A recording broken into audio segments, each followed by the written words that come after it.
محترم سامعین کرام، حضرت حذیفہ رضی اللہ تعالیٰ عنہ نے بیان کیا کہ میں نے عرض کیا کہ یا رسول اللہ صلی اللہ علیہ وسلم، ہم لوگ اسلام سے قبل جاہلیت اور برائی میں مبتلا تھے، پھر اللہ تعالیٰ نے آپ صلی اللہ علیہ وسلم کی بعثت کے صدقے میں ہمیں یہ ہدایت و بھلائی یعنی اسلام کی روشنی عطا فرمائی، جس کی وجہ سے کفر ضلالت کے اندھیرے دور ہو گئے اور ہم گمراہیوں اور برائیوں کے جال سے باہر آ گئے۔ تو کیا اس ہدایت و بھلائی کے بعد کوئی اور برائی و بدی پیش آنے والی ہے؟ حضور صلی اللہ علیہ وسلم نے فرمایا، ہاں، اس بھلائی کے بعد بھی برائی پیش آنے والی ہے۔ میں نے عرض کیا تو کیا اس برائی کے بعد پھر ہدایت و بھلائی کا ظہور ہوگا کہ جس کی وجہ سے دین و شریعت کا پھر بول بالا ہو جائے؟ آپ صلی اللہ علیہ وسلم نے فرمایا، ہاں،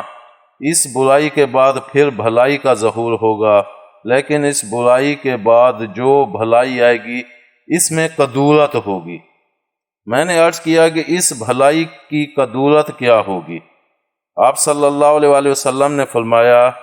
میں نے کدورت کی جو بات کہی ہے اس سے مراد یہ ہے کہ ایسے لوگ پیدا ہوں گے جو میرے طریقے اور میری روش کے خلاف طریقہ و روش اختیار کریں گے، لوگوں کو میرے بتائے ہوئے راستے کے خلاف راستے پر چلائیں گے اور میری سیرت اور میرے کردار کے خلاف سیرت و کردار اپنائیں گے۔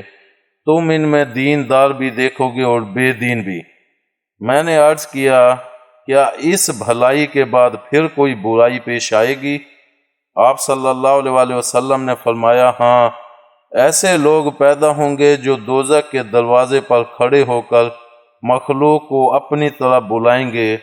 جو شخص ان کے بلاوے کو قبول کر کے دوزخ کی طرف جانا چاہے گا، اس کو وہ دوزخ میں دھکیل دیں گے، یعنی جو شخص ان کے بہکاوے میں آ کر ان گمراہیوں میں مبتلا ہوگا جو دوزخ کے عذاب کا مستوجب بناتی ہے، تو وہ دوزخ میں ڈال دیا جائے گا۔ میں نے عرض کیا کہ ان کے بارے میں وضاحت فرمائیے کہ وہ کون لوگ ہوں گے، آیا وہ مسلمانوں ہی میں سے ہوں گے یا غیر مسلم ہوں گے؟ حضور صلی اللہ علیہ وسلم نے فرمایا، وہ ہماری قوم یا ہمارے ابناء جنس اور ہماری ملت کے لوگوں میں سے ہوں گے اور ہماری زبان میں گفتگو کریں گے، یعنی وہ لوگ عربی زبان رکھنے والے ہوں گے، یا یہ مراد ہے کہ ان کی گفتگو قرآن و حدیث کے حوالوں سے مزین اور پند و نصائح سے آراستہ ہوگی، اور بظاہر ان کی زبان پر دین و مذہب کی باتیں ہوں گی، مگر ان کے دل نیکی و بھلائی سے خالی ہوں گے۔ میں نے عرض کیا کہ تو پھر میرے بارے میں آپ کا کیا حکم ہے؟ یعنی اگر میں ان لوگوں کا زمانہ پاؤں تو اس وقت مجھے کیا کرنا چاہیے؟ حضور صلی اللہ علیہ وسلم نے فرمایا، کتاب و سنت پر عمل کرنے والے مسلمانوں کی جماعت کو لازم جاننا اور ان کے امیر کی اطاعت کرنا، یعنی اہل سنت کے راستے کو اختیار کرنا، اور اہل سنت کا جو امام و مقتدا ہو اس کی اطاعت و رعایت ملحوظ رکھنا۔ میں نے عرض کیا کہ اگر مسلمانوں کی کوئی مسلمہ جماعت ہی نہ ہو اور نہ ان کا کوئی متفق کا امیر و مقتدا ہو، بلکہ مسلمان مختلف جماعتوں میں منقسم ہوں اور الگ الگ مقتداؤں کے پیچھے چلتے ہوں، تو اس صورت میں مجھے کیا کرنا چاہیے؟ آپ صلی اللہ علیہ وسلم نے فرمایا، ایسی صورت میں تمہیں ان سب فرقوں اور جماعتوں سے صرف نظر کر کے یکسوئی اختیار کر لینی چاہیے، اگرچہ اس یکسوئی کے لیے تمہیں کسی درخت کی جڑ میں پناہ کیوں نہ لینی پڑے، جنگلوں میں چھپنا کیوں نہ پڑے، اور اس کی وجہ سے سخت مصائب و شدائد برداشت کیوں نہ کرنا پڑے، اور ان جنگلوں میں گھاس پھوس کھانے پر قناعت تک کی نوبت کیوں نہ آ جائے، یہاں تک اسی یکسوئی کی حالت میں موت تمہیں اپنی آغوش میں لے لے۔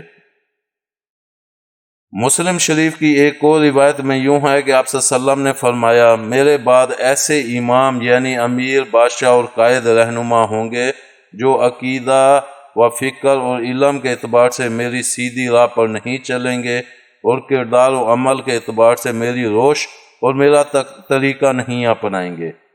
یا یہ معنی ہے کہ وہ کتاب و سنت پر عمل نہیں کریں گے۔ اور اس زمانے میں ایسے بھی پیدا ہوں گے جو روپ اور بدن تو آدمیوں جیسا رکھیں گے، لیکن ان کے دل شیطانوں کے سے ہوں گے، یعنی وہ لوگ فسق و گمراہی، شقاوت و سخت دلی، شکوک و شبہات پیدا کرنے، فریب دینے، عقل کے نکمے ہونے اور فاسد خواہشات رکھنے میں انسانیت کی ساری حدوں کو پار کر جائیں گے، اور اس اعتبار سے ان کی شکل و صورت آدمیوں جیسی ہونے کے باوجود ان کی سیرت اور ان کی باطنی شیطان کی سی ہوگی۔ حضرت حذیفہ رضی اللہ تعالیٰ عنہ کہتے ہیں، میں نے یہ سن کر عرض کیا کہ یا رسول اللہ صلی اللہ علیہ وسلم، اگر میں اس زمانے کو پاؤں تو کیا کروں؟ آپ صلی اللہ علیہ وسلم نے فرمایا، مسلمانوں کا امیر و مقتدی جو کچھ کہے اس کی سننا اور امیر کی اطاعت کرنا، بشرطِ اس اطاعت کا تعلق کسی معصیت سے نہ ہو، اگرچہ تمہاری پشت پر مارا جائے اور تمہارا مال چھین لیا جائے تب بھی سننا اور اطاعت کرنا۔ امید ہے آپ کو ہماری یہ ویڈیو پسند آئی ہوگی۔ پسند آنے کی صورت میں لائک کریں، کمنٹ کریں اور شیئر کرنا مت بھولیں۔ ملتے ہیں اگلی ویڈیو تک، اللہ حافظ۔